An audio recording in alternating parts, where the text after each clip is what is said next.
Open your chat too, by the way.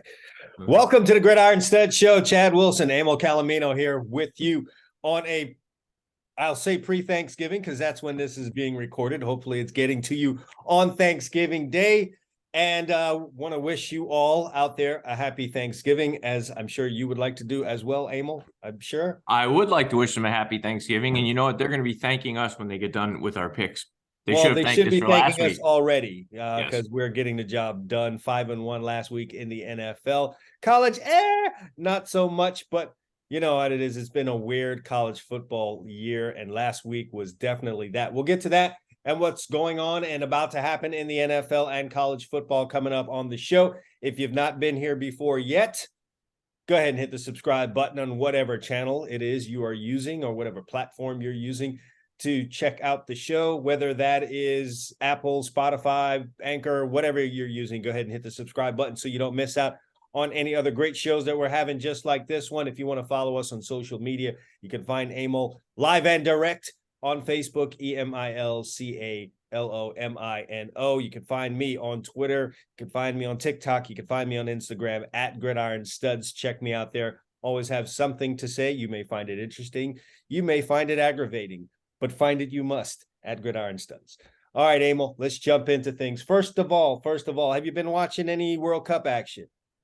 I did watch a little bit, about 20 minutes of the Mexico-Poland game. Why that game?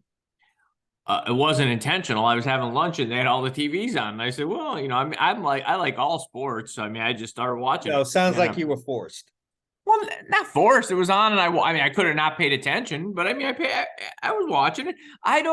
Listen, I know you played soccer and I didn't. So I asked your brother who played, and I don't understand whenever I watch soccer why there's always every 10 minutes a guy just grabbing his leg in pain on the ground. I mean, I watch football and I don't see this much pain. Writhing in pain is how you described it in the chat. Unbelievable. I mean, it's unbelievable. My son-in-law, that my youngest daughter just got married in September, big soccer guy, played, coached. So I try to follow it, and it's not that I have a dislike of the sport. I just don't understand it enough, and I don't understand why there's so much pain in a sport where they're not hitting each other. I mean, I watch NFL games. There's not this much pain. Well, Danny, my brother, accurately explained it to you. Part of the game is selling the penalty. Especially when you get into that big boxed area around the goal, you're definitely trying to sell penalties there because it results, Emil, in one of the most sure things that there is in sports, if there is such a thing. It's like a free throw in basketball if you're a good free throw shooter. I'm not talking about Shaq here or something like that. Right. But lining, a penalty kick, right? Is that what you want?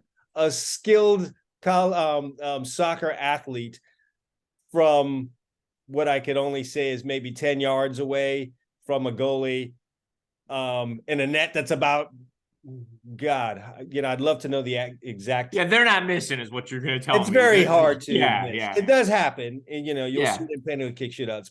But that's when a goalie has had a chance to kind of catch a groove because they're kick after kick after kick.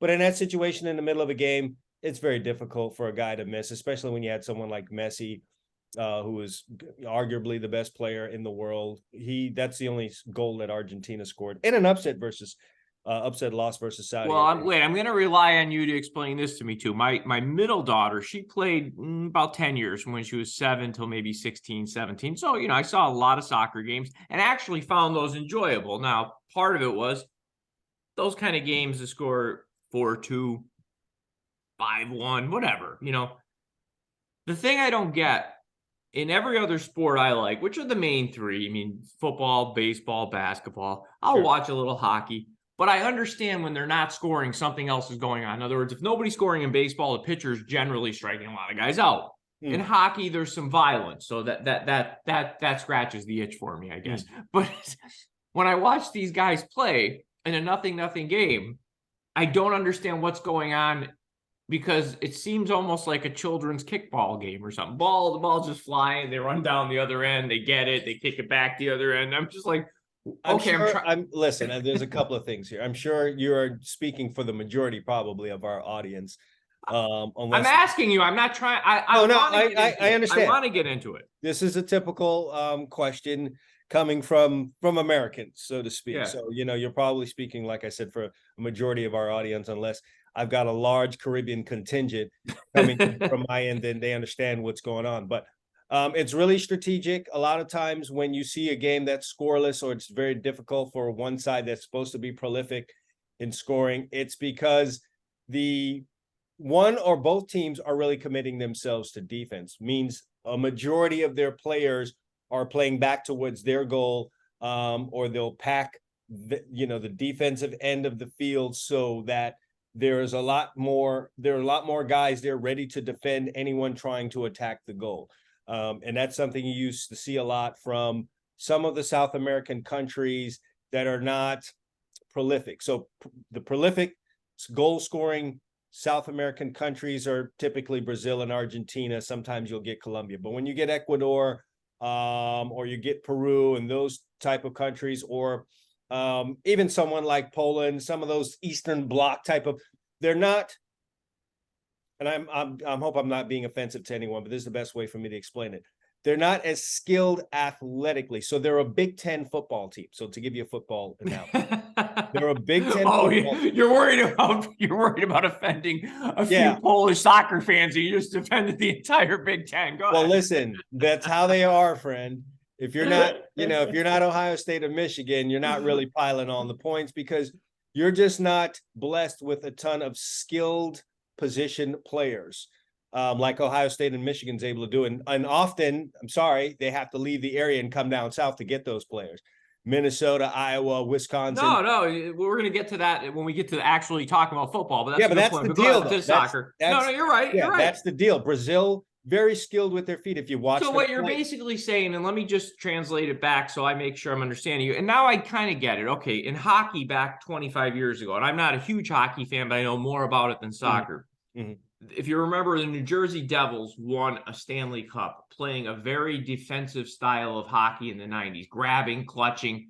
They opened the game up. What they did is, after that, it got so boring. They changed the rules so you couldn't do that as much to get more scoring. What you're essentially saying here, and this is what concerns me when I watch the World Cup, because I see some of the English Premier games with my son-in-law, and they seem to be more. There seems to be more offense in those games. I think when you get to the World Cup and you get some of the best players in the world playing defensively, you have the potential for a lot of 0-0, 1-0 games.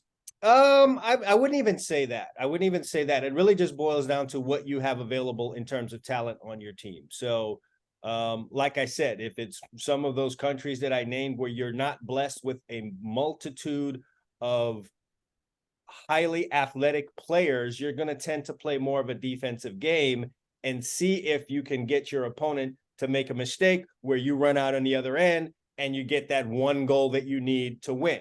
Or you try and play for the tie in the early rounds where you will earn a point for a tie. Yeah, try to advance to get out of the group stage. Before we get, I swear to the audience, we're going to talk about real football. It's okay, but it's World Cup time. So I know. I have one more football question here. Well, two more. Okay. Number one, do we have any chance? I know that England is supposed to be better than Wales, and we tied Wales. Do we have any chance to beat England? There's always a chance. Is it likely? No. In the group stage, there's a chance you can catch a tie. England just went out and wasted their opponent yesterday, so they may be flying high and thinking they're better than they are. And I'm sure we will be very spirited against England. So there's a chance. Likelihood, no, not likely. England is one of the favorites going into this thing. They always are, but from what I understand, they haven't won the darn thing in what, 60 years? It's been a while. It's definitely been a while, but they're very skilled, as they showed. I lied. I have two more questions. How did Argentina? I know enough about soccer to know they're not supposed to lose to Saudi Arabia. How did they lose to Saudi Arabia? If you want to listen to the conspiracy theorists out there, it's because the World Cup is in Qatar this year. And so there may be some funny business going on for Arab nations.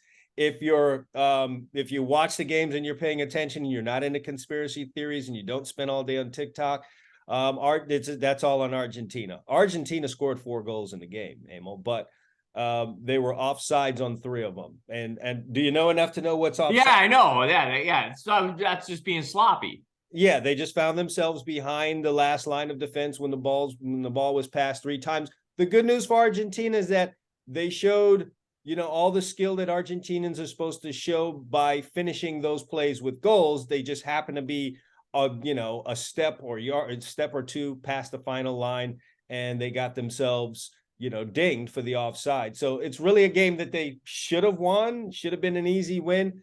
But when it gets, this is just sports in general, when it got down to the end and they were at 1-1, then the pressure was all on Argentina, and Saudi Arabia felt very, especially in a nation like Qatar, and they've got all their fans cheering there. They felt that rise of power. And so Argentina would need to win the remaining games here to get out of the group. It would seem that way, and they're, Emil, they're definitely capable of doing that. I'm sure in the next game, they're going to be highly motivated, so they could very well do that. I wouldn't count them out here. Again, they did bang the ball in the net, if I could use that term, 4 times in the game. So, I do enough business with South Americans to tell you there's no way they threw that game.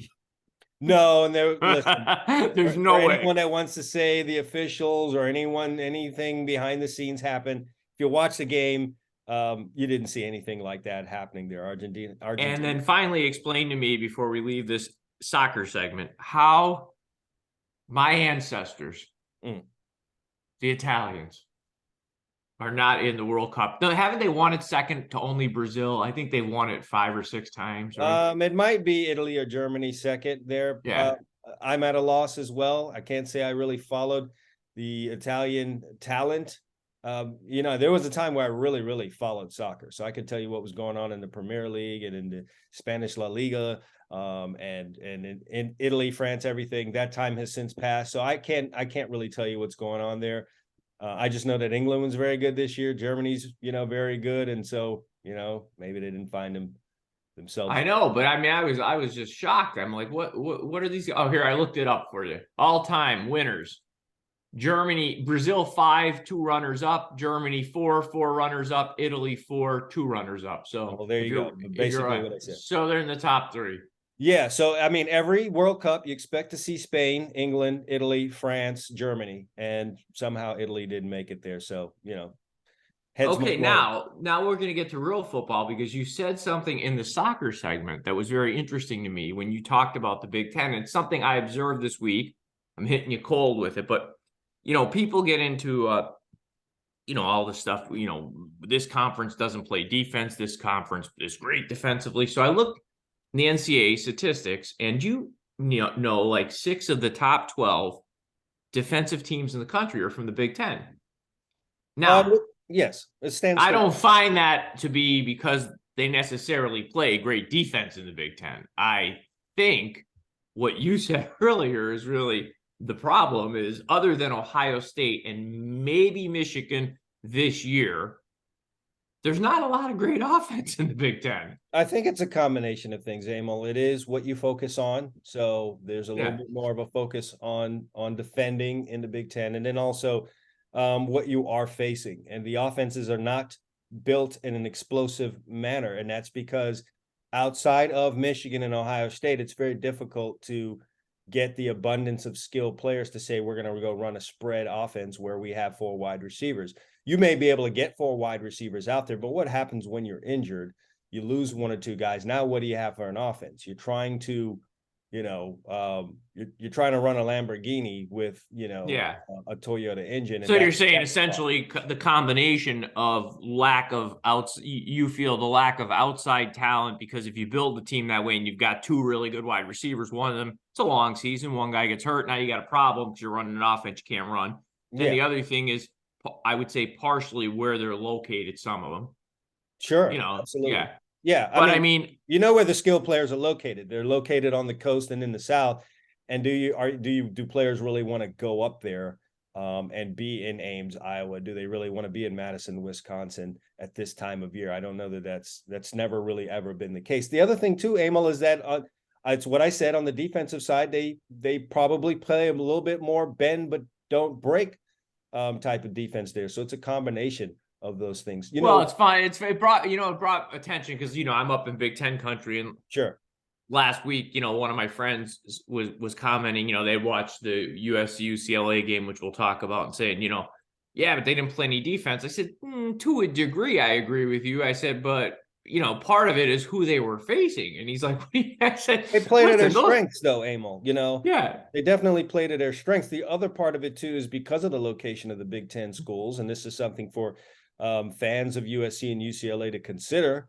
Now that they're moving to the Big Ten Conference, is the climate would lend itself to being a more run-oriented type offensive football team, because you don't want to be out in Minnesota in the middle of November and you run a spread offense and you come out there and there are wind gusts and there's snow on the ground. I don't know that you want to be an absolutely. But to that, I'll get to that point in a second about, because UCLA may not be leaving.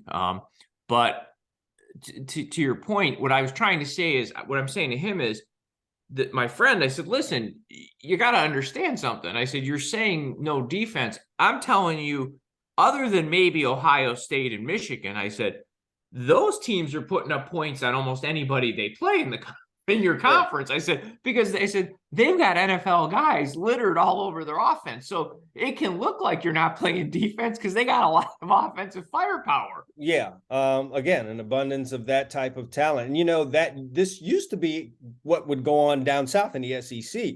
And the major reason for that, Emil, is that the more talented players, the philosophy and the idea was, we'll put these players on the defensive side of the ball. We'll stack up that side of the football. And as long as we have a running back, Herschel Walker, Bo Jackson, those types, we're good. We'll be able to control the game. We'll hold the ball. When the other team gets it, we'll be able to take it away from them pretty fast, and we'll just control the game. And then there was this evolution in the Big Ten. I mean, in the SEC, maybe we owe that to Johnny Manziel opening up Nick Saban's eyes. Part of it, I think, is in the last decade, and I will say this: I said a large chunk of it is they brought a lot of quarterbacks into the SEC from the West. They did. They started guys who could really sling it, and now they needed guys to throw to. And so now a guy that you might have made a defensive back is now a wide receiver, or maybe a guy who was a wide receiver that would go to the ACC or jump on one of those upper echelon schools in the Big Ten, was staying in the SEC because now it's not so running back dominated. Because listen, man, a top flight wide receiver doesn't want to be paired up with a Bo Jackson or a Herschel Walker. And I'm just throwing that out. No, because obviously then there's only one football. Right? Yeah, I'm not trying to be lying. I'm not trying to be on a team. And this was a good friend of mine, Lamar Thomas, who I played with at the University of Miami, is from Gainesville originally. And so you grow up wanting to be a Gator. But for him, a pass catcher, it's like, man, I'm watching this Emmitt Smith left and right stuff, and this ain't for me. This new coach, Dennis Erickson, that I see putting 4 wide receivers at a time out on the field, that kind of looks like something I want to be involved in. And so, that Gainesville guy ended up down here in Miami, and the rest is history. So it's just kind of right. So, I mean, I think a lot of it, what you're saying, that now it does make sense. I just think people need to understand, like you said, part of it is that the SEC did the same thing, but because it's warmer down there and they have access to outside players, once they started getting guys who could throw it, their game changed. It's more like, I mean, that's what I really see. The SEC got guys who could throw it to the talented outside guys. And as you said, now instead of having all these guys as DBs, you said, well, let's take 3 or 4 of them and make them wide receivers. Yeah. And that, and just football in general over the last decade or two has taken more guys off of the basketball court and made them football players. So instead of being the 6th or 7th man, or some power forward wasting away as a guard chucks up 30-40 points a game, say, hey, listen, man, you can come be a wide receiver and jump over people and make millions of dollars in the NFL. And that's just kind of what's happening. So now I want to double back, because we're touching it. We're all over the map, but we have a plan. We're staying here in this conversation. Well, actually, this is no plan. This is the I know, but our conversations do take on a form of a plan. What I'm saying is, you mentioned then the USC and UCLA may want to consider this as they go to the Big Ten. And I said, well, not so fast. USC is going because they're a private school. There is a big vote from the Board of Regents of the University of California system, which UCLA is part of, that has to pass for UCLA. They had to put together a whole study proving that they need to move to the Big Ten. And we're going to see how that goes. I would find it shocking if they aren't allowed to go, because UCLA's athletic program, for those of you who don't know, is really in the red. I mean, they have big problems financially. They were going to have to drop some sports, and this going to the Big Ten is saving them essentially. I mean, they're getting a lot of money out of this deal, but it's not a done deal yet. So what do you think about that? What would happen, do you think, if UCLA pulled out of the deal? Well, my question to you as a fan, and I know you're a hardcore fan, maybe take your hardcore USC fan hat off here for a minute. Does the move look as good or make sense if it's just USC by itself? No. I mean, I don't think it makes as much sense for the Big Ten then. Then if I'm the Big Ten, I'm saying, yeah, I got USC in that market, but with scheduling, I think you can do more in pairs. You know what I'm trying to say? And Sure. and if you're USC, you sit there and you say, well, okay, now I got to figure out a way. Am I out of conference games? I got Notre Dame every year. I got to get UCLA in there. You can't have USC not play UCLA. This isn't Penn State Pitt, where the schools are a couple hundred or 150 miles apart. This is USC and UCLA that are in the same city. Okay, they've got to play. Emil, I don't even know if I hold that anymore. Maybe 5 years ago, maybe 3 years ago, I might have said that. But just watching how college football has evolved and their willingness to shun things that have been tradition outside of 50 million bowl games, I think the feeling from the people at the top is, well, people will eventually adjust to UCLA. I'm not saying for the people. I'm saying the USC alumni base is pretty powerful inside that program, and USC, much like your school, Miami, really keeps it tight with former players. You'll turn on USC games, you'll see Marcus Allen, you'll see Keyshawn. And they actually, they hold their opinion. That it means a lot from what I've learned being a fan all these years.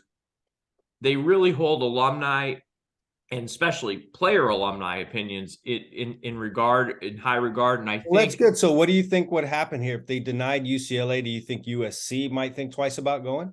Well, I'll be honest with you. I think if that's the case, Emil, then there's an incentive for UCLA's move to not be approved. Well, I think if the Pac-12 network got their act together, I think USC would have some buyer's remorse, because I think the way the season's gone this year and the resurgence of the Pac-12, the amount of teams in the top 25, they've got 6 teams, I think, right now with Oregon State. I think there might be some, maybe we got over our skis because the conference is coming back, and part of that I frankly don't like the move, to be honest, just from a fan standpoint. I understand. I'm here for it. Yeah, I mean, listen, the conference, we've always talked about this, you and I, with coaching, right?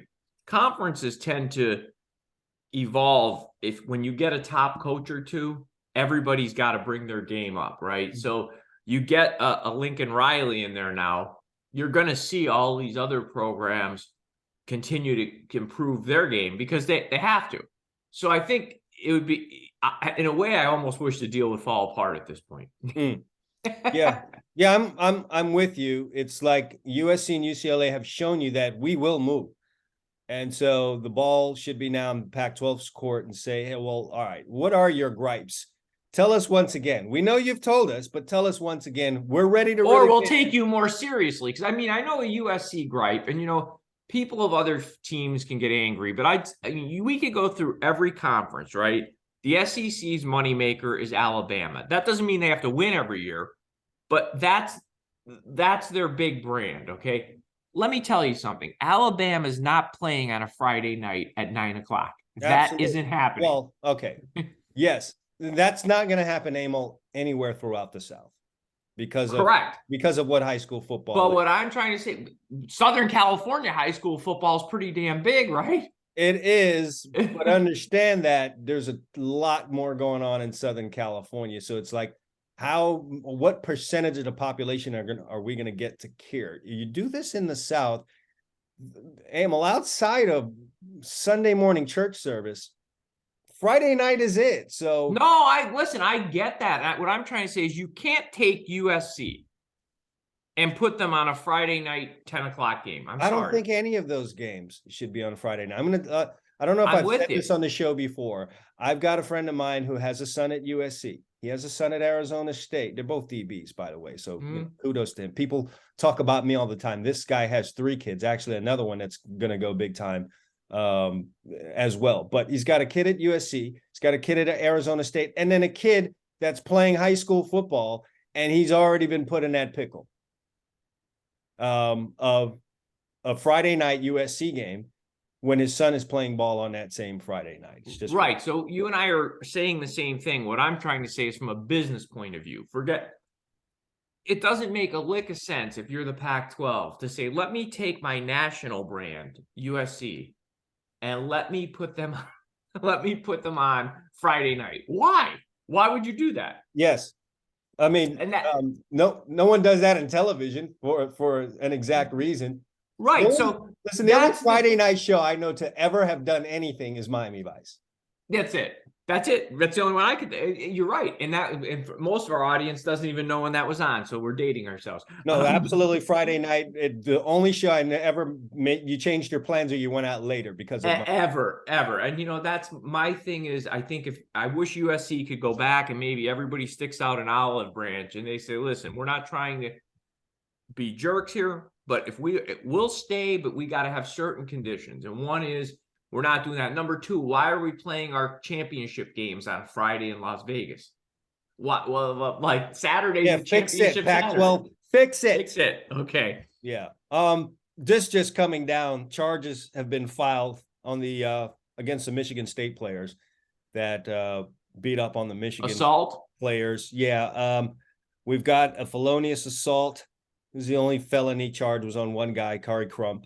I guess he would be the one that was most visible doing the deed. Jacoby Winden has been charged with assault and battery.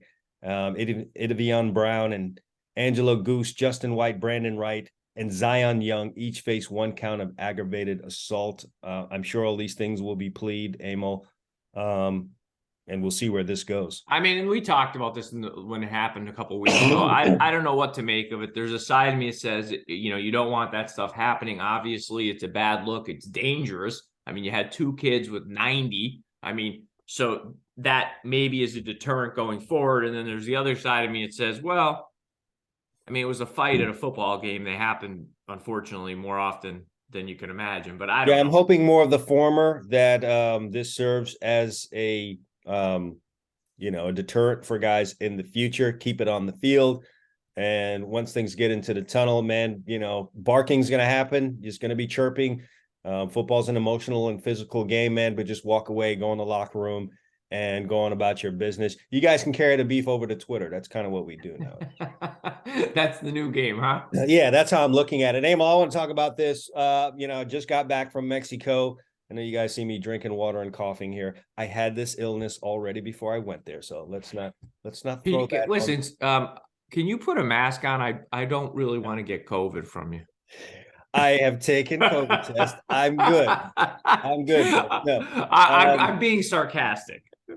Yeah. Well, the NFL, as we all know, is trying to expand the game internationally. We've had games in London and Germany and Mexico this year. Went down to Mexico to check out Arizona versus San Francisco. Not obviously the result that I wanted to see, just from an on the field perspective. We can talk about maybe there were some distractions for the Arizona Cardinals going into this game.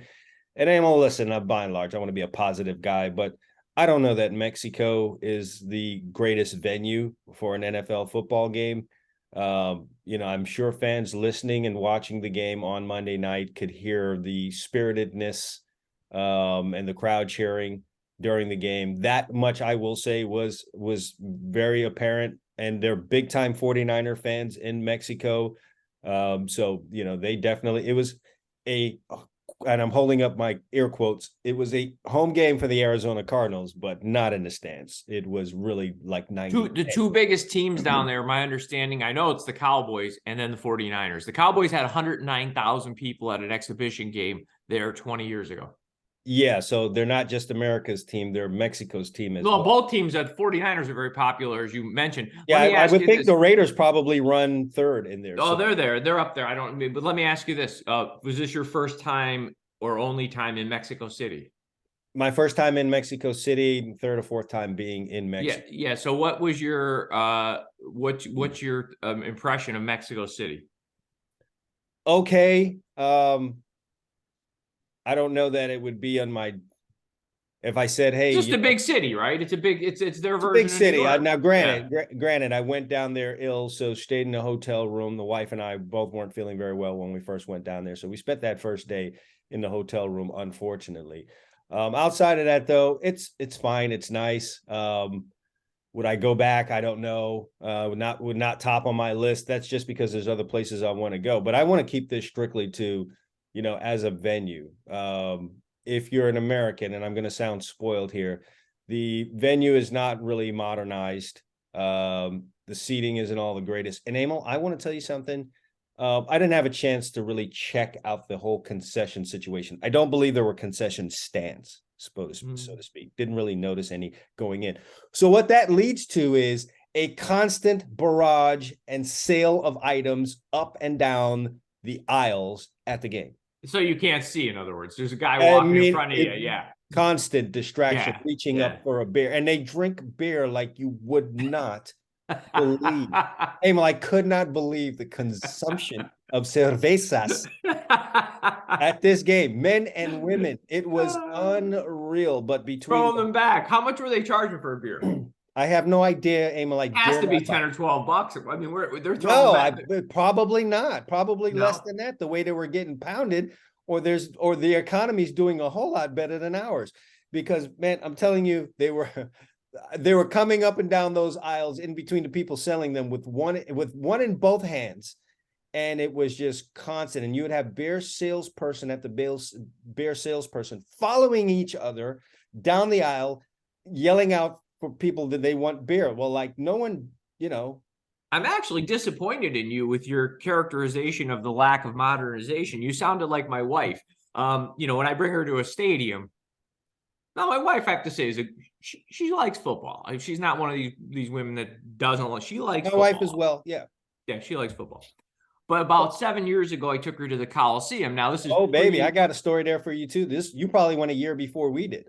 Yeah, this is pre the $200 million that they put into it. So I haven't been there since they upgraded and put the $200 million of renovations in. But my wife still talks about it because she was surprised. She didn't like the fact that they didn't have enough in the way of concession stands and this and that. I'm like, hon, we're there to see a game. The field's beautiful. You look down, it's all green. What's wrong? Nah, it wasn't modern enough. I'm like, that's all you can remember from that. Emil, she speaks the truth, and this league is trying to reach out to people from all over. So you and I, the Neanderthal football fan, would go sit on wooden benches and pull stitches out if we thought we'd see a really good game.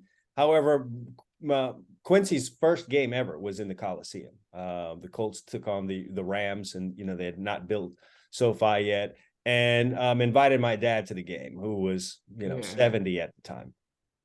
And listen, the way you've got to get to your seats, if you've come in the wrong area, it's a Coliseum for sure. So there he was climbing those stairs. Oh yeah. No covered seats. And whatever the element is, which in September, at the beginning of the season, first game of the year, the sun blasted everyone there, including Pops, who wisely said, "Okay, I don't think I'm gonna make it through this." Yeah, it was a tough, and I get that. But now I would like to go back. Speaking of that venue, since they put the couple $100 million into it, I mean, I would like to see that because they've reduced the seating size capacity down to about 76,000. Because remember, that used to be like 92,000, which is Yeah, my Very, last very. time going there was that weekend. I went to a USC game on Saturday, Sunday. I went to I the remember when you did that. Yeah. Yeah, so I haven't been back since. Obviously, they're going to continue to need to do stuff there. I played in the Orange Bowl, for crying out loud. So Yeah. So, yeah, but anyway, back to Mexico. So you're not digging this whole. I don't know that No. that's the venue, that's the place. I'm sure they will continue to have games there. It's our neighbor to the south. Kind of wondering why. I guess because there's Canadian League football. We haven't had a game in Canada yet. Yeah. Who Yeah. knows? But Why do you feel the Cardinals? I mean, I'm a little bit all over the map here, but why do you feel the Cardinals were distracted? Was it the goings on of Mexico that distracted them, or? oh, well, I don't know if you saw this, but we had an incident where the offensive line coach was sent home the day of the game. Oh, Uh, I saw that. yeah, and listen, if you watched Hard Knocks, you could get a sense where he might be a bit of a heart and soul, maybe, Yeah. in terms of the offensive side of the ball, in terms of coaches, and that typically is what an offensive line coach is. If he has any kind of a personality, which this coach seemed to have, and got involved in an incident down there and involving a woman. I don't have the entire details, but what little I've been able to hear is, I think he's according been terminated. yeah, according to reports, groped a young woman down there. Oh, I don't even know if it's young. Let me not say that. I'm just using that term, but groped a woman down there, and that's obviously conduct detrimental to the team, league, et cetera, et cetera. And so he was sent home. And to have that happen the day of the game, on the side of the ball that has been struggling could, be a punch in the stomach, whatever the case may be. Even if he went home with an illness, just him not being there, and there being no time to really adjust to that could have been a problem. I'll tell you who thought it was enough of a distraction: Vegas.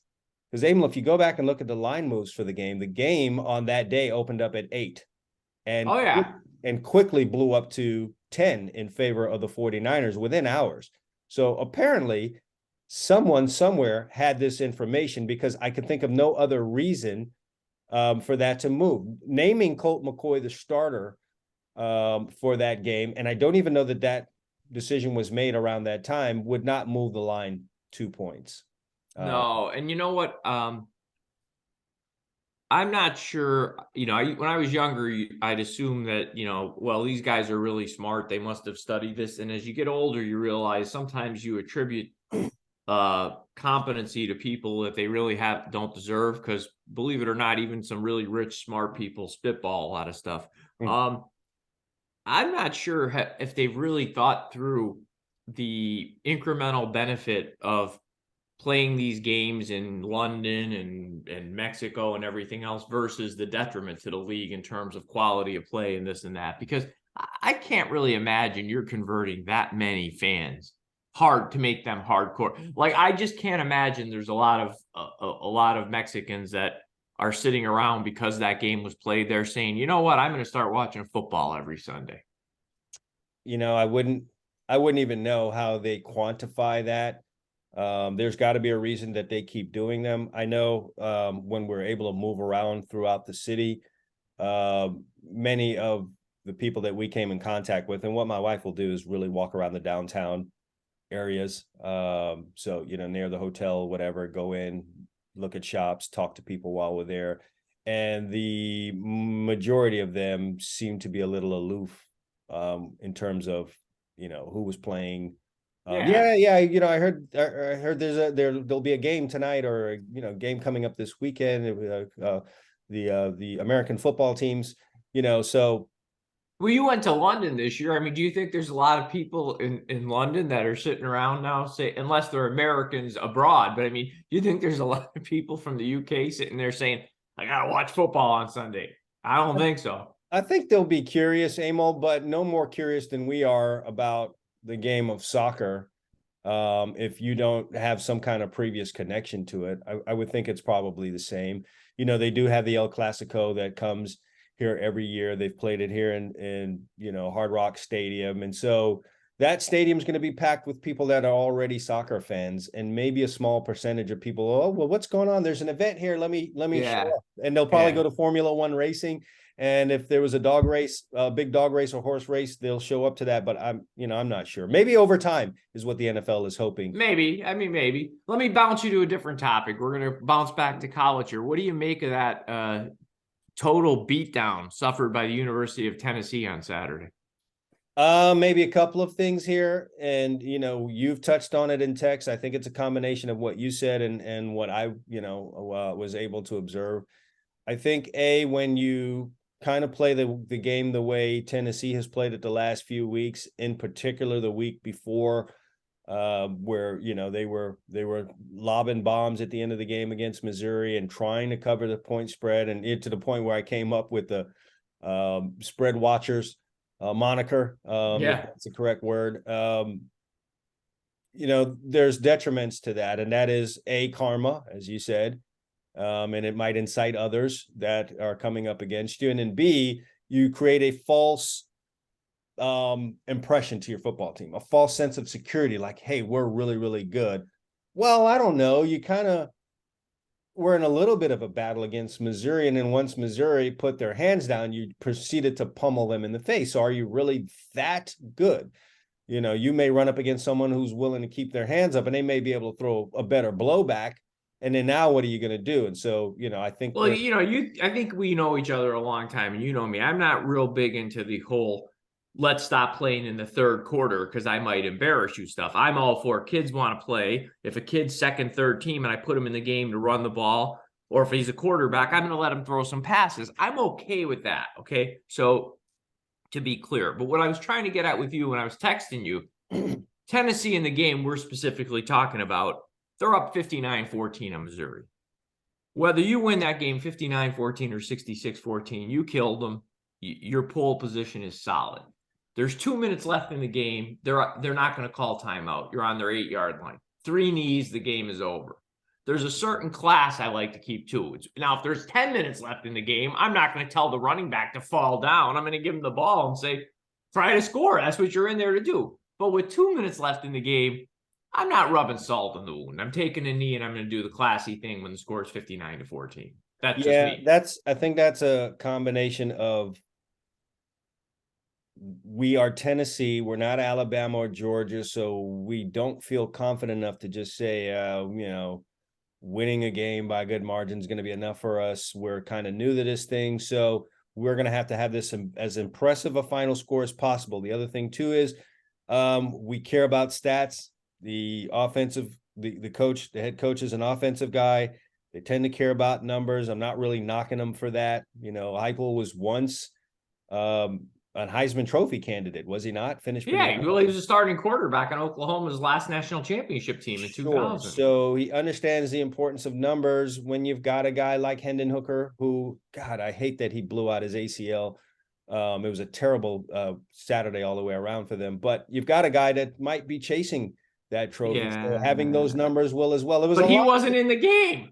I get it. You run those numbers up with him as fast as you can, so that he has those numbers when it becomes obviously apparent that you need to get another guy into the game. You understand what I'm saying? Yeah, no. Let's get him to 4 touchdowns by the time and here's what I was really referring to with karma. I don't mean it like there's this mysterious force. What I do mean, though, is this. You mentioned before you had a couple of friends whose sons were at USC and Arizona State.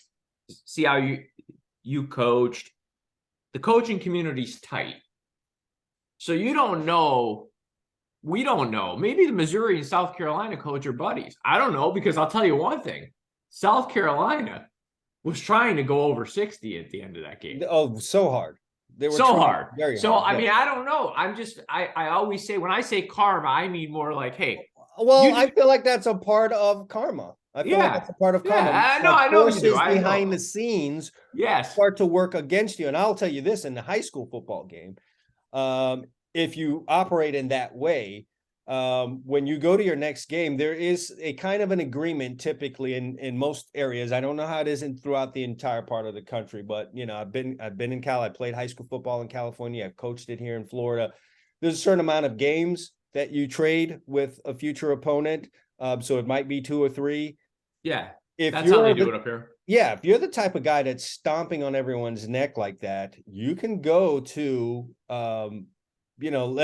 let's make up a mythical school. It's Big Top High School is the one that's pounding everybody out into submission. And I'm Little Town Joe Prep, and I'm going to face Big Town, and I see that they've ran up the score on everybody. I'm going to go look at all of their opponents, everyone that's been humiliated. I'm going to contact all of those coaches and say, hey, listen, you got film from that game? So I'm going to have 10, 11, 12 games that I can look at. You may only have those 3 because you're not getting help from anyone else. You're not going to turn around and ask any of my opponents for games and expect to get anything from them. So, I'm going to have that ability to look at you. So who knows on the college level how that plays out behind the scenes? It just, hey. I'm just saying on a human level, let's pretend you were the defensive coordinator at Missouri, and I was the offensive guy or the head coach at South Carolina. If I saw them do that to you and you're my friend, trust me, I'd be trying to run the score up. I'm telling you I would. I'm going to call you and I'll be like, Emil, listen, we didn't really have the horses, or I really wasn't on that day to kind of take advantage of these things. But here's some things that I noticed. Yeah. To see, the guy looks left every time he's going to do X, Y, Z, or, check this right tackle stance. That's going to tell you everything. And I might have known that, but my guy, a defensive end right there, can't get anything done. You guys got Jadeveon Clowney. I'm sure he'd like that information. So, that's just. But anyway, that was the end of Tennessee. Their dreams went up in smoke in that game. I was shocked. Killed one of my picks. We'll obviously talk about it during our college football segment, and I don't want to wait until that time. Let's talk about what happened. I don't even know that was. It was shocking as that was. I was even more shocked by how Ole Miss went and played against Arkansas. And in my history and my time of being around, I've known that to just mean kind of only one thing. That means the head coach and his staff is distracted, probably means the coach is going somewhere else. And lo and behold, we hear at the beginning of the week, big rumors, even though he's on Twitter trying to deny it, that Lane Kiffin's headed to Auburn. Yeah, well, you said it when it was happening. You said it in real time. You said Saturday, this guy looks like he's coaching, and this guy. There's no other reason for it, Emil. Don't tell me Arkansas is supposed to be hitting 40-something points in the third quarter against, Ole Miss. Well, I watched the Arkansas LSU game the week before, and I'm telling you, when I saw that score rolling in against Mississippi, I thought Arkansas switched their entire offense out. I'm like, I just watched them struggle to score 10 points. Yeah, none of this makes sense. What was even worse was Ole Miss having so many issues scoring. I mean, they might give up 40-something points on a regular to somebody, but now turning around and you don't also get 30 or 40 points against Arkansas. It smelled, and as much as Lane Kiffin's trying to kill it down, which is typical for coaches in this situation, he's probably going elsewhere. So give me your thoughts on that. Why, I guess the question I'd pose to you is why other than money? That's because I'm sure Ole Miss can match money. So why the move within the SEC West from Ole Miss to Auburn? What does he see there? A change of address, because maybe at this point in Lane Kiffin's career, he realizes I cannot last long. No one does, really. No one does. But especially him, I can't try and stay somewhere for 10 years. That's just not how it's not going to work for me. So a change of address, I just needed to do that. B, it's another SEC team calling, and this is the creme de la creme in terms of, conferences in college football. And then outside of the money, maybe there were some, promises made to Lane Kiffin. Hey, you were Auburn. You're going to have access to a little bit better. Save the Cam Newton year. I mean, is Auburn really that much better than Ole Miss? I think they have access in recruiting, better access in recruiting than Ole Miss. And you and I have already made fun several times of Hugh Freeze, his time at Ole Miss. Well, that's good. When it was happening, I told you they were cheating, and I didn't know anything. I just said, "There's no way." These 5 stars. That's how you're getting kids to Oxford, Mississippi. Yeah. And it's just not the number one destination for the Black folks, by the way. No, Oxford. What was the documentary that came out? Mississippi Burning was the movie. But that's more of our era. I mean, they came out with a documentary about Mississippi. Not Oh too yeah, that was that whole where they get and the reason I'm focused on it is yeah. because Carmen saw it and was like, "Did Ole Miss recruit our kids?" And I said, "Yeah, everyone recruited your kids." He was like, "Man, I'm glad we didn't."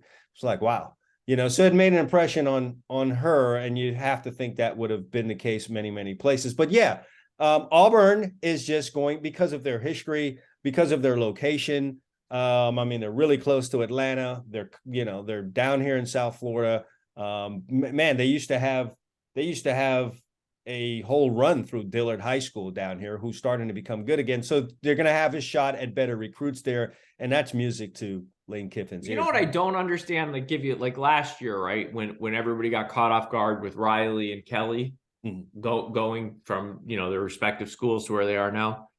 Both of those seem to be semi, on the fly, like they got approached because neither one denied it because it was never a rumor. Nobody ever said Lincoln Riley was going to USC. Right. Okay. It really seemed like legitimately USC said, we're going to see if we can lure this guy and go for it. And so he never really had to deny it. It seemed like a spur of the moment thing. They got into discussions and he went. Why, if you're Lane Kiffin, deny it and ruin your credibility? Why not say, I'm just not going to talk about these things?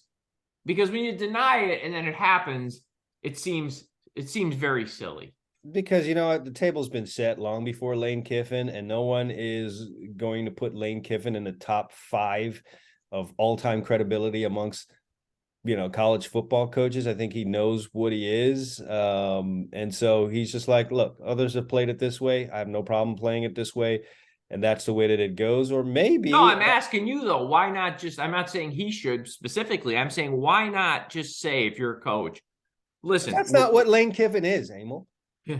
He plays the Twitter game better than anyone else. And the kind of tweets he's popped out regarding this have been right on brand for Lane Kiffin, a bit humorous. One of the then said, according to sources, Lane Kiffin will be the next head coach at Auburn. And his response, a quoted tweet was, this is news to me. Great sources. That's funny. That's a funny tweet. So yeah, that's him being on brand. The other, I love the best response to this has been Deion Sanders, who's obviously had a lot of that type of attention being thrown his way, given what he's been doing at Jackson State. And he's like, hey, listen, I am going to listen if some of these big schools come around and they start talking to me. I'd be a fool not to. And one of the biggest things he says as a reason is because he has assistant coaches. I'm fine on money. Everyone knows that I made a lot of money playing this game, and I've done well for myself after playing in the NFL. But my assistants are making a small amount here at Jackson State. So that could be a little bit of an arm twist to get some more money into your assistants' pockets at Jackson State. But it also allows you to have a little bit of transparency in saying, hey, look, I might, if they tell me the right thing, make the right offer, yeah, I might go. And I think that's how all coaches should play it. But you never know the motivations behind these denials. The two I've heard on the table for Deion, and for what it's worth, who knows, were Colorado and South Florida. Right. I've heard the same. So that probably means he's not going to either one of those places. Right. I would think if Lane Kiffin left Ole Miss should sprint down the street to Jackson State and say, hey, listen, we want to make you our next head coach.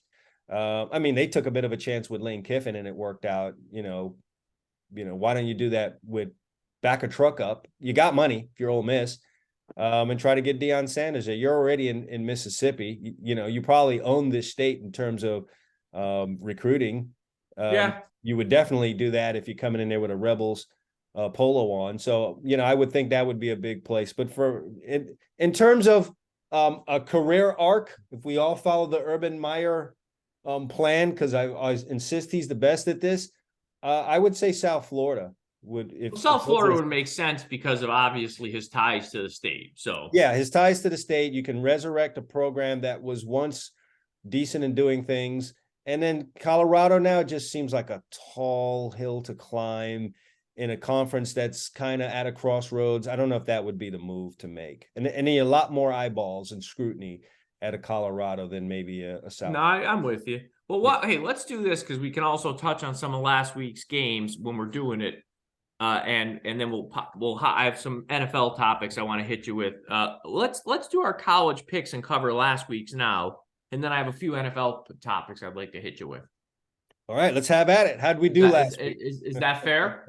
Sure, let's do it. Okay. Last week was a down week. I was 1-2.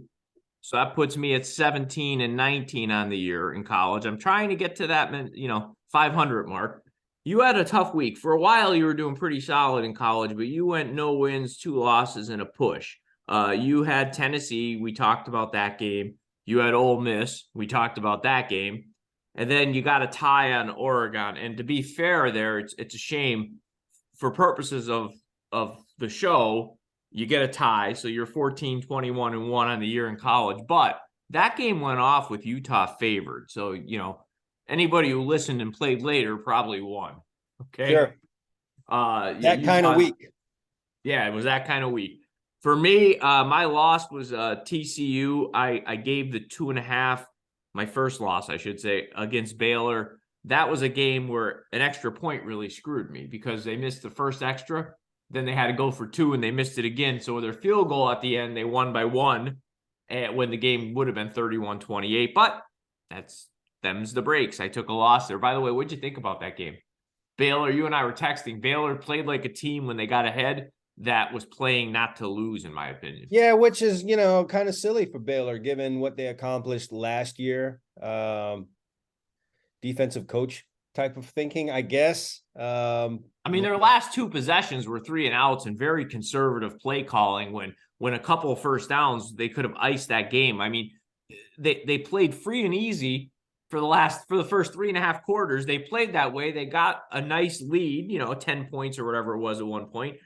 And then they just, like you said, they went in the defensive coach mode. I'm going to be conservative and try to run the clock out. Yeah, I think defensive coaches tend to believe in the defense. It's just kind of, and rightfully so. That's just, here's what I would want to have happen, or here's what I would believe in if I was an assistant. This is just kind of what happens. And so they played not to lose, and they ended up doing just that. So then my second loss, I feel good and bad about. I took UCLA plus 2.5. I'm glad USC won. I told everybody I made the pick, but early in the game, the ultimate hedge from Emil. Well, no. UCLA jumped out to an early lead, 14-0, and you weren't concerned, were you? Yes, I was. I was 14-0. Sure. Yeah, you never heard my Miami versus UCLA story, did you? Which one? Not the Edgar and James one. Oh, no? Yeah, just to break into that really quick. Hold your thought there. I'm at this game. It had not been, a really great year for the University of Miami. It was the hurricane year. They were 7-4 and the game got moved because of a hurricane. And yes, and we'd had a 66-10 loss, I think, to Syracuse in there, and another embarrassing loss. So, a lot of people credit this game to being the turnaround that led to the 2001 domination of a team. But anyway, we're in that game, and UCLA's having their way offensively. Cade McNown out there, lefty throwing, hitting things all over the place. And, Edgerrin James was running the ball well, but UCLA got like a 17-point lead at one point in the game. And I'd come there with a couple of friends, and they'd gone on a walk way off into the distant, wherever, in the upper corners of the Orange Bowl. And they sent me, they called me on the phone and said, hey, time to get out of here. And I said, hey, listen, I spent enough time out in California seeing UCLA football. I was a closet UCLA fan growing up. We're not leaving this game. We're not going anywhere. And to this day, both of those guys thanked me because we all ended up running on. Saw a great game, 42-38, if I remember the score correctly. Yeah, something like that. 45 something. Listen, yeah, they thank me to this day for not listening to them, and they missed one of the great moments in Canes history. As I'm going to sit my behind right here. I've seen this defense at work before, and sure enough, all this history came back. So, well, I mean, you should not have been concerned at 14-0. Surely you didn't think USC would be shut out. No, but I was concerned that UCLA does have a very good offense. The game was there. The reason I made the pick, I felt they were a veteran team, and I'll be honest, I'm tickled pink that USC's where they're at this year. They're way ahead of schedule, but I just felt that this game. You're also scared about this. Well, both. Yeah. But I mean, at the end of the day, at 14-0, I was sad as a USC fan, but I looked at the pick and said, well, I feel like maybe I nailed this one. Mm. But from that point forward, USC got a lead early in the third quarter and basically always held a 10-point lead for most of that game. UCLA scored at the end to make it 3, but they were never inside the number the last 1 3/4 of the game. So I took a loss.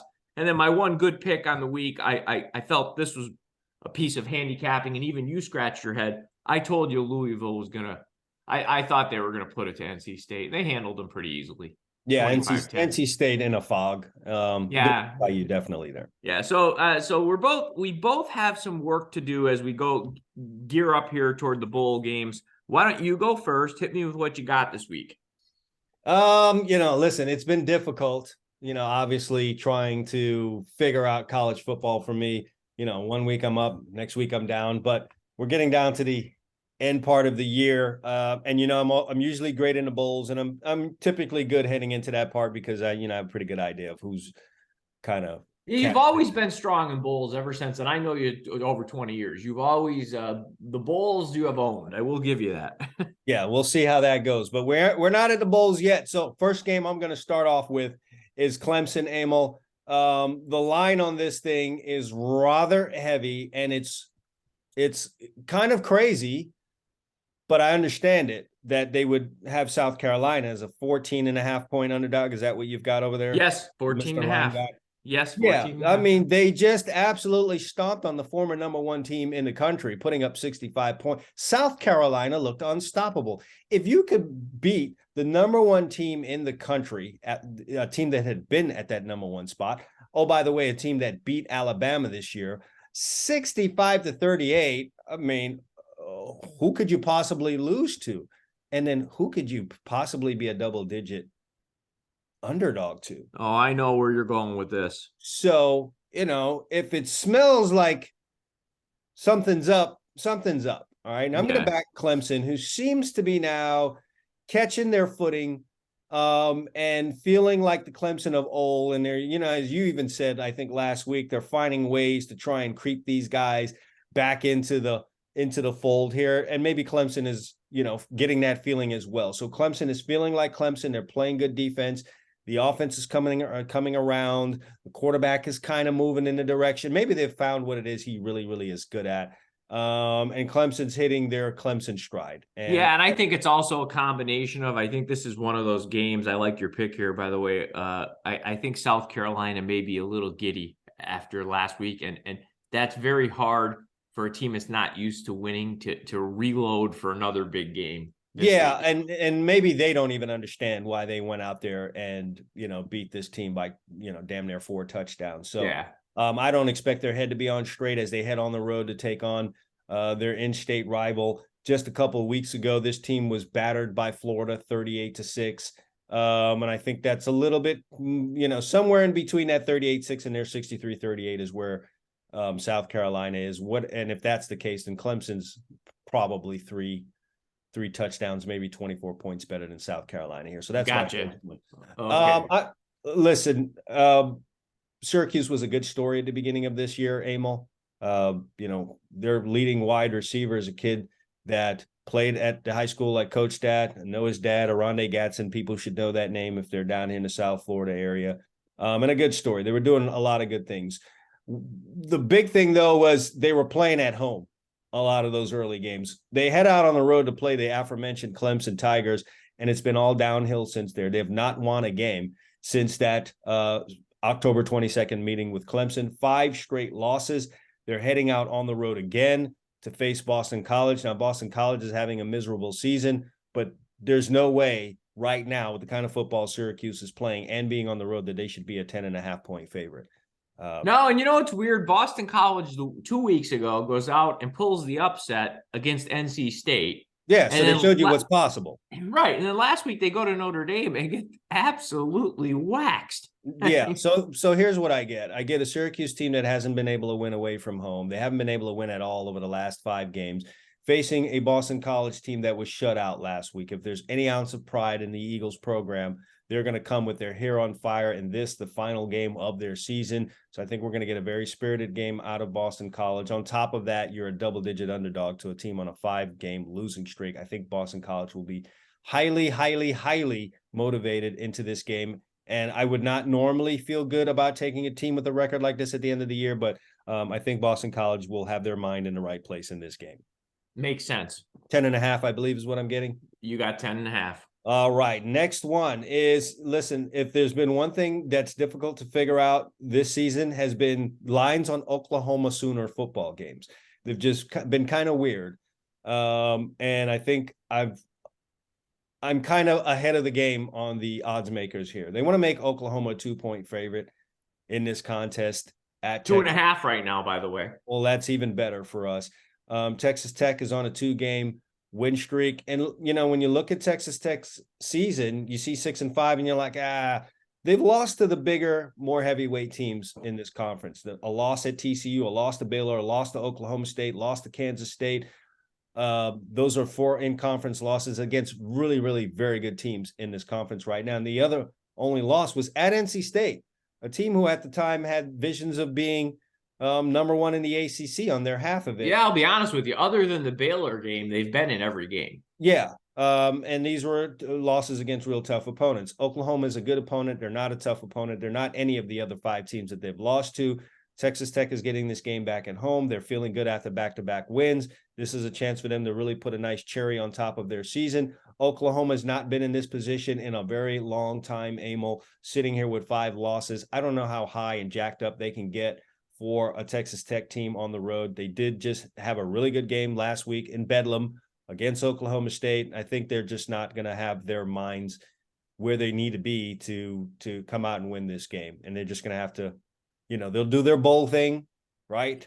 Yeah. They've got six games here. Yes. Yeah. So basically you think you get a flat Oklahoma. So I get a flat Oklahoma team, just kind of trying to get through the end of the season here. So let me recap you. You got Clemson minus 14.5. You think they're going to beat their in-state rivals once again. Boston College plus 10.5. And then finally, Texas Tech plus 2.5. That's it. They're all winners, Chad.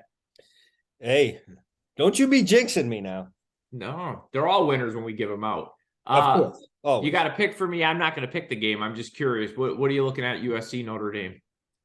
I like USC in the game. I think the numbers are a little bit on the low side. It's the Northern. You think that number should be bigger than 5.5? I think so. If you've seen USC go to work, hopefully Lincoln Riley's got the pulse of his team and knows to kind of, you know, break the whips out on them after beating the crosstown rival last week. But I think they're a 10-point.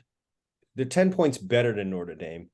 And Notre Dame's coming in here off of a shutout win. Yeah. And so they may not have their heads on straight. So I think at the end of the day, it's a 10-point win for them. I'm impressed with Lincoln Riley, watching him and listening to him more than as a play caller. He really knows when to rub somebody on the back and say, good job. And I think privately knows when to crack the whip. I'm actually, I'm impressed with his coaching ability. I thought he was just, you know, a savant offensively, but he really seems like he knows how to handle a program. So we'll see. Okay, let me give you mine. I'm big game hunting today. Well, how about that? First, I'm going to start with the team that's in the college football playoff. We got TCU. They're giving 9.5 to Iowa State. Now, I don't think Iowa State can win the game outright, but I do think they're going to cover 9.5 points. If you look at Iowa State, they struggle offensively, but their defense this year, their defense has been rock solid. I mean, almost every game they've played, they've been in it because of that defense. And, you know, TCU went to the mat last week. Then they've got a big game probably coming up, a rematch with Kansas State for the Big 12 title. They may get caught looking ahead here and find themselves in like a 19-13, 16-13 type of game. I like Iowa State getting 9.5 here. On the surface, I like the pick, man. I just was scarred earlier in the year watching that Iowa State quarterback play and try and cover a game for me. So, it's a swallow hard pick because of their offense, but I like the coach, and I think he'll get his kids to play hard, and that's a pretty fat number there. Gotcha. So, here's a game that intrigues me, and I think we may get a case of a flat team. I like Oregon State at home getting 3.5, and I'll explain why. I tell you what, I had an inkling that you would take this game and take that side. Here's why I like it. You look at Oregon State's schedule. Early in the year, they have 3 losses, right? They lose at home 17-14 to USC, And early in the year, people were attributing to, oh, USC didn't play well. They were blah, blah, blah, blah, blah. Oregon State, very good team. I saw that game, okay? The next week they went out, and what people who aren't Pac-12 fans they'll see the final score. Utah 42, Oregon State 16. The game was 21-13 at the half. Oregon State kicked 3 field goals of less than 32 yards. So in other words, they were moving the ball. They kicked short field goals. They outgained Utah in the game, but that game was right after the USC game. They had to go on the road to Utah. That's a big ask. Their only other loss was a loss a couple weeks ago by 3 at Washington. We know what Washington is. They're a 10-2 team. Here they sit here against an Oregon team. What is Oregon playing for? They're already in the Pac-12 title game. Now, I know it's a rivalry game, but they're in the Pac-12 title game. They're out of the national championship race. I'm not saying that they're not going to be fired up during the game, but I think their preparation this week may be a little bit off for this game because it's kind of like, yeah, it's a rivalry game, but in the scope of our season, we're going to play next week and we can't win the national championship. And I think I like the pick. I mean, I'm pretty sure Oregon State's going to be the more motivated. Oh yeah, this is a big game for Oregon State. They have a shot at a 10-win season if they can get this one and win their bowl game. This is the best Oregon State team they've had in 10 or 12 years. I like Oregon State to get the outright win here, but give me the 3.5. And then finally, I'm going for the big one on the schedule. Got Ohio State giving 7.5 to Michigan.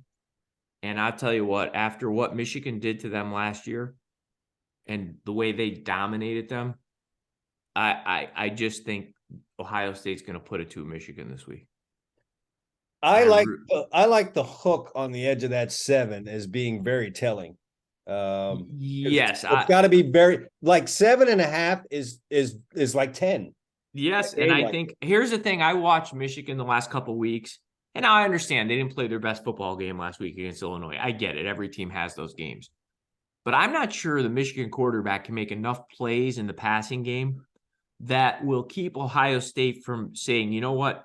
Damn it, you're not running the ball for 250 yards against us this year. You want to beat us, you're going to have to make some throws. And I just think with Ohio State's combination of defense, offense, I think it's going to be very hard for Michigan to hang with them in this game. So give me Ohio State minus 7.5. I'm with you on that. And look, back again on the point spread, just for our listeners out there, in games like this, you got to really pay attention to stuff like that. Because in my mind, 7.5 is like 10, but as an odds maker, you're not going to make that 10 points. That's just not going to draw the kind of, we all know, or maybe we don't, the aim for the odds makers to try and get an even amount of money on each side of the game. And I don't think 10 does that for you. 10 gets you all Michigan money. I mean. Right. 7.5 balance things out more. But if you're saying 7.5, I think the odds makers are feeling like this really should be 10 or maybe even more. So I like the pick. I like all 3 picks, by the way. I don't know if that means anything after going over. Does that mean we're 6-0? That's exactly what that means. Recap them for them. Iowa State to handle a TCU team that got away by the hair of their chinny chin chin last week, but probably are going to be a little gassed mentally. So you're taking them plus 9.5. Oregon State also hopefully catching an Oregon team feeling like, what are we doing this for other than for whatever silly trophy it is that they fight for up in those parts of the country. Sorry for our listeners in the great Northwest, but it's Oregon State plus 3.5. And then you like Ohio State to have a really long memory of what went down last year against Michigan and getting their ultimate revenge as 7.5 point favorites against. I do. Yes. Now, before we do this exercise with the pros and let people get ready for Thanksgiving, I have a couple quick things to ask you about in the pros. We touched a little bit on your son's team, the Cardinals, and your trip to Mexico earlier in the segment after we get done talking World Cup soccer. But we didn't talk about the Jets, a 6-4 Jets team, which, by the way, did you see the way they lost last week? Did you get a chance to see that? No, I didn't. I mean, I saw the punt return for a touchdown. Okay, so you understand. I'm watching that game in a sports bar because the Cowboys weren't on locally. So I said to my buddy, let's go out, grab some pizza. And he's a Cowboys fan. We'll watch the game. And, we got there a little early, got our table. And I look up, it scores 3-3. And I see, wait, what's going on here? The guy's celebrating the end zone. That is so Jets, isn't it? Even though they're having a good season. It's like lose Yeah, on I a punt mean, return. tough way for them to lose a game. I'm sure what you want to talk to me about is Zach Wilson. Zach Wilson, right. So what do you make of this? You're 6-4. You're having a pretty good season. I mean, the Jets are right in the thick of making the playoffs, and you bench your starting quarterback who's supposed to be your guy of the future. I guess, are they punting on him already? Is that what they're saying here? Not punting, but they are calling for the punt team. So, if you're on the sidelines in a football game and third down comes up, you're yelling punt team, get ready. So I think that's what the Jets are doing. On top of the uneven play by your former first round pick and your supposedly future at that position, young man is struggling at the podium and he's a little bit aloof. And you would like for your leader of your program to be able to read the room a little bit. So even if you personally don't feel like you let the team down, you gave the wrong answer to that question. You should put it all on your shoulders, because you know what? If you go out there the next week, or you guys happen to play the Bills and you win the game 28-24 or 35-31 against Josh Allen, you're going to get all the praise. So yeah, I didn't like the answer, and terrible. I didn't like the defiant attitude, and I feel like between that and some of the page 6 stuff that went on with this guy, in the offseason, that, I know he's 23 and he's got some growing up to do real very quick. young, acting like a 20-year-old. So maybe this is a time for you to reflect.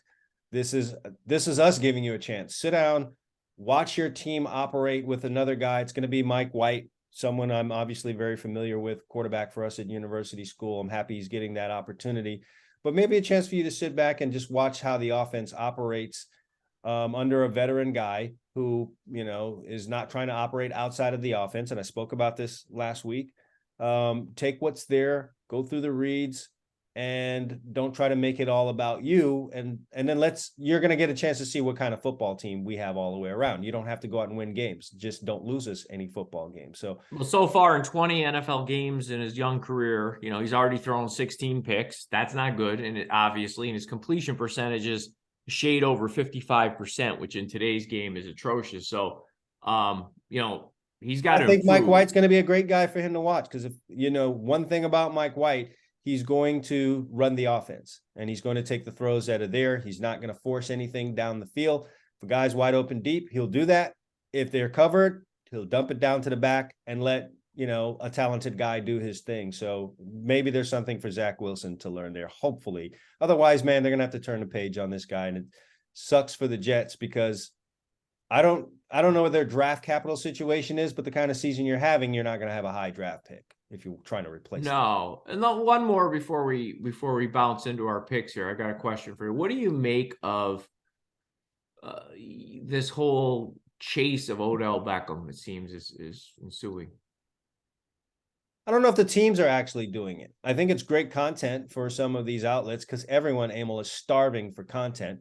As someone who's in the business of doing that for several social media accounts, I know what it is. You're constantly looking for content. And for these media outlets, Odell Beckham has always provided that. And he's not playing, but he's still providing that for you. So they're going to make more of it than I think the teams are. And there's all these speculations about, where should he join? Should he go here? Should he go there? Quite frankly, Emil, he should end up on your team if he's really playing this. Well, listen, as a Cowboy fan, I don't mind getting him, but I'm also not going to go out in front of my house and dance that we got Odell Beckham. I mean, he's a rental. You know this. You know that he's a rental. And if he's a guy that could come in and get you over the hump against maybe some of these other teams in the NFC that would be a huge threat, like Philadelphia and what it looks like San Francisco may be, and of course the Minnesota Vikings, then go ahead and do that. You want to win a Super Bowl, and based on last week, I'm not too worried about the Vikings.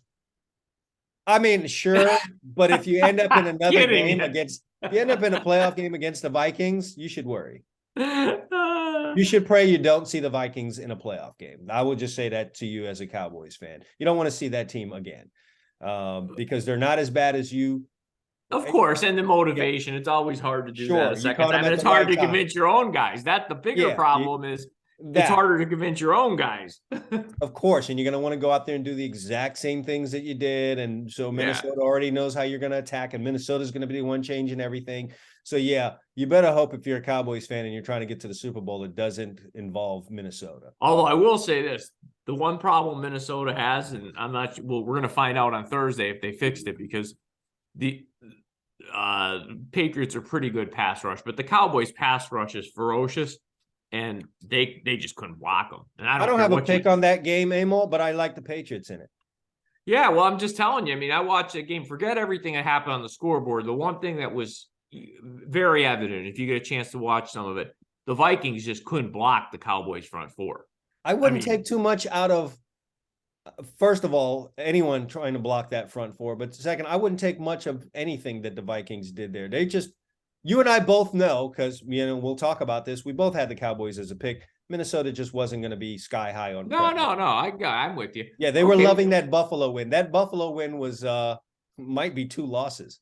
I hope. Well, we're going to find out a lot about the Vikings this week. I don't have a pick on the game either, but I think after you lose 40-3, you're an 8-2 football team. You're home on Thanksgiving, short week. Night game, prime time. We should see a perform. I'm not, even if they lose this game, they better perform well. I mean, if the Patriots beat them 27-24 or something, fine. But if they get handled again, then the Vikings better start worrying. Yeah, I would definitely agree with you on that. Somewhere Aaron Rodgers, even with the team kind of taking on water, is rubbing his hands together if Minnesota can't get it together on Thursday. Right. Okay, let's do this. Let me go through last week. We, as downtrodden as I was with our college picks, our pro picks, really, we got it done. Okay. We both, as you said, had the Cowboys. I'm starting on your side of the ledger here. That was an easy one for us. You got screwed royally on your one loss. The Broncos, you gave 2.5. They had a 3-point lead with their defense, which is how they're built defensively. And they let the Raiders drive 71 yards for a game-tying field goal and then lost the game in overtime. Shame on them. I'm blaming it all on Melvin Gordon. They could have put this game away early, and he got the whole fumble-lumpsies. Even though they recovered it, it ended up kicking a field goal when they could have put points on a touchdown on the board. It might have been a totally different game from that. Yeah, that was just a horrible loss for the Broncos, and that hurt you there. You got a loss. But then you came back strong in that big Chargers-Chiefs game. You had the Chargers plus 5.5. The Chargers did what the Chargers do. They were ahead, and they found a way to lose at the end, but that doesn't matter. I find that more of being the Chiefs doing more of what the Chiefs do. Well, the Chiefs are the Chiefs. I mean, we knew what was going to happen when you gave the ball back to Patrick. Oh, yeah. Yeah, we knew what was going to happen. Yeah. So anyway, 2-1 for you. Your record is still, this is just an astounding record in the NFL. 22 wins, 10 losses. You got to push in there. Wow. You're killing it. Yeah, one of the better NFL seasons I've had. I don't have previous records to say, hey, this is the best, but this is certainly it's up there. Yeah.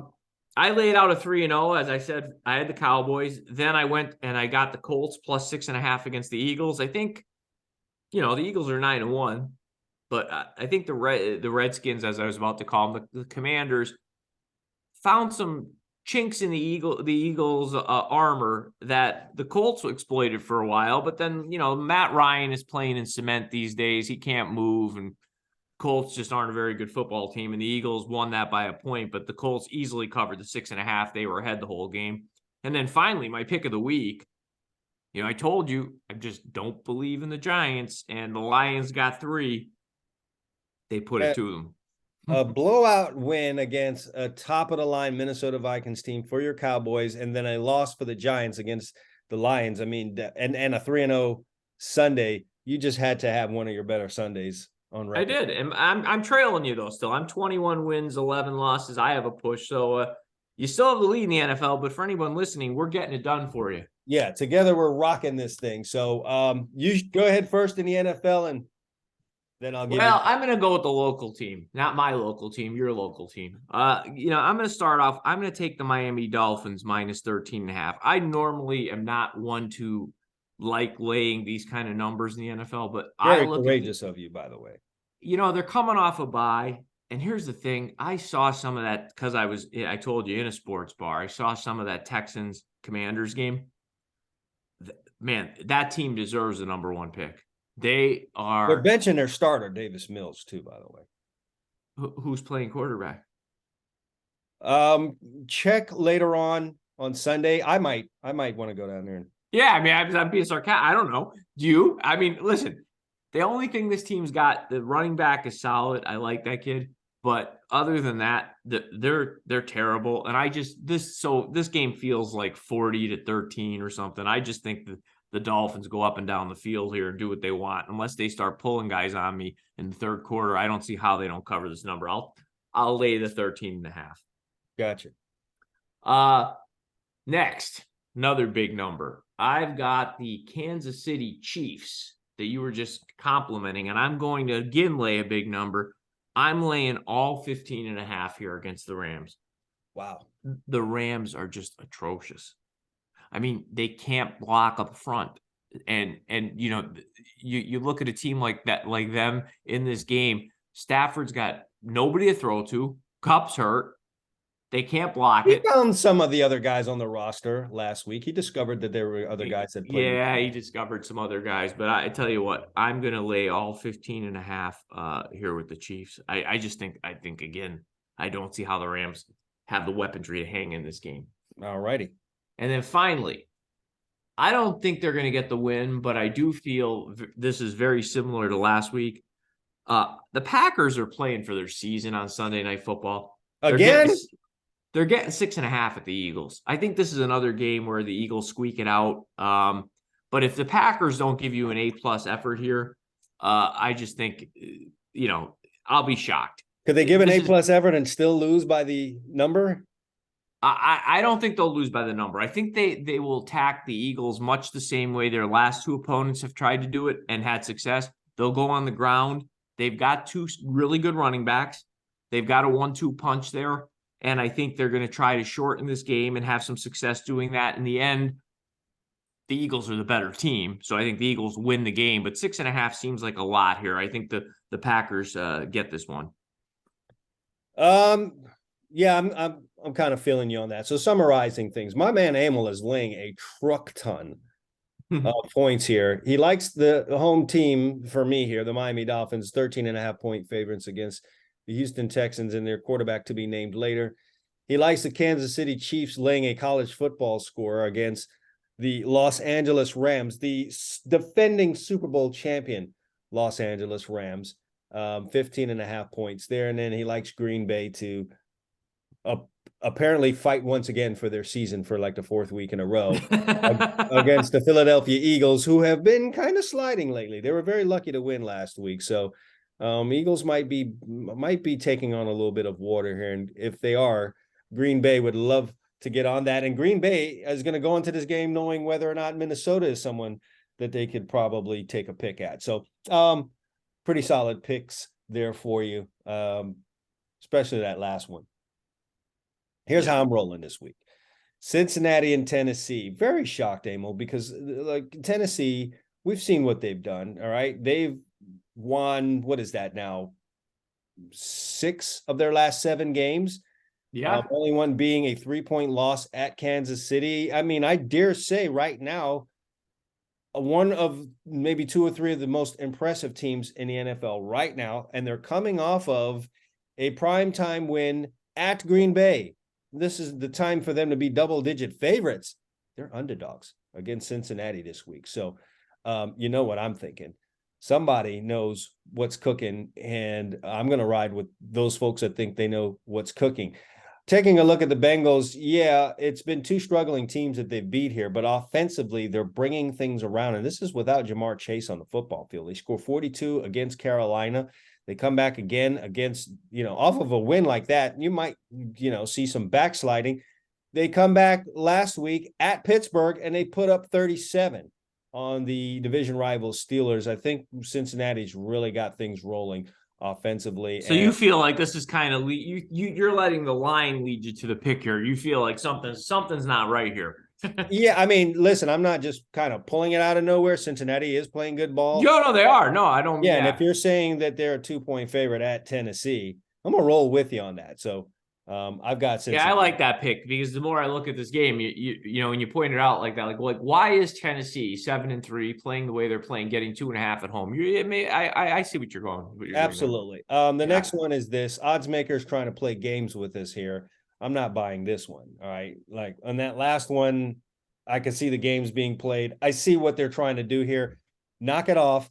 Baltimore cannot go into Jacksonville and lose. Now, I understand maybe why they might have made this line that, given what Baltimore did last week against Carolina, a team similar to what Jacksonville is right now offensively.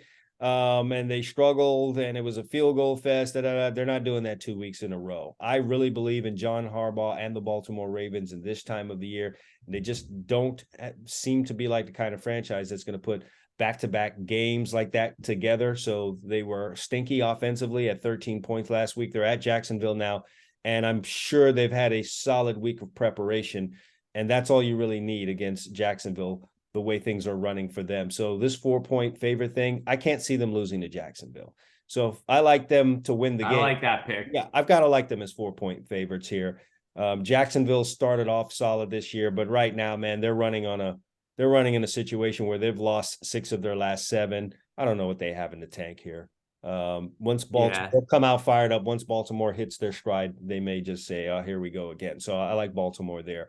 And then I just have visions of Devontae Adams looking into the screen, saying he's not there yet, talking about Patrick Surtain. They were just over, like these guys won the AFC Conference Championship game. I just saw that whole thing going on there. So yeah, they emptied the tank. Hey, Las Vegas, you're still a putrid 3-7 football team. Don't get too high on yourself. Seattle will fix that for you as you head up into the Great Northwest to take on a Seattle team that has played solid ball all year long, but they're in here on a bye off of a loss. That's a bad combination for a team traveling on the road that's not winning.